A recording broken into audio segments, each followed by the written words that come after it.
It turns out renters and homeowners are living in two entirely different economies, at least according to a new study by the Federal Reserve, who, ironically enough, made it happen. Turns out renters are in dire straits financially in this Joe Biden miracle, while homeowners are, quote, continuing to reap the rewards of cheap pandemic money that left renters with nothing but inflation. This is, quote, complicating the Fed's crystal ball as homeowners continue to splurge on everything from travel to eating out, quote, propping up prices with their discretionary spending power.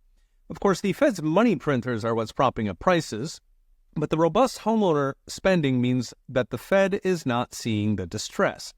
I've mentioned this in recent videos, how Fed money printers work by injecting new money into asset markets. Alas, they do not throw the dollars out of helicopters.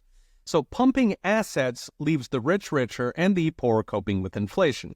That process goes on turbo when they crank up the money printers, which they very much did during the pandemic, to the tune of 7 trillion fresh dollars, roughly 1 in 3.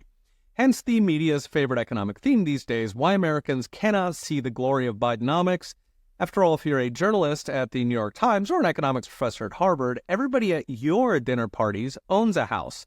They own stocks. They're doing fantastic, regaling one another about their investing acumen. Alas, the 90% are not at those dinner parties to regale. They can only speak in ballot boxes.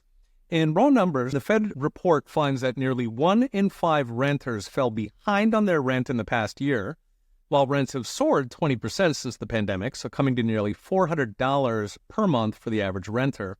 Renters are more likely to not be able to pay the electric, water, gas bill the past month, and they report much higher levels of financial anxiety. So this all probably rankles when CNN lectures them how amazing the economy is. It is a whole nother world for homeowners who overwhelmingly refinanced during the pandemic at average rates around 3%. Taking hundreds of thousands out of their Fed-pumped home, they plowed a good chunk of that into stocks, which also soared thanks to the Fed's near-zero interest rates, the so-called everything bubble, courtesy of the Fed.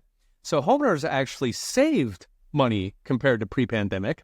They ended up with a larger mortgage, sure, but at 3%, the Fed actually lowered their nut. When the smoke cleared, the money-printing orgy was a bonanza for the wealthy, and it was a cruel joke on everybody else, above all on the young, stuck watching that ship sail further and further away, giving up on starting a family, instead returning to mom's basement to complain about capitalism. So what is next? Brought to you by Unchained.com.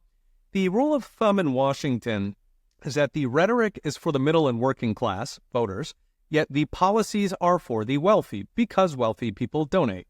This means that government is constantly draped in sweet nothings about the less fortunate, or these days the underrepresented. But when the smoke clears, somehow it was the wealthy who got the goodies. The solution is easy: get the government out of the economy and the Fed drain the swamp. Of course, they'll fight that with everything they've got. Read the rest of the article with charts and all the gory details at profsaintunch.com. Okay, we'll be watching. See you next time.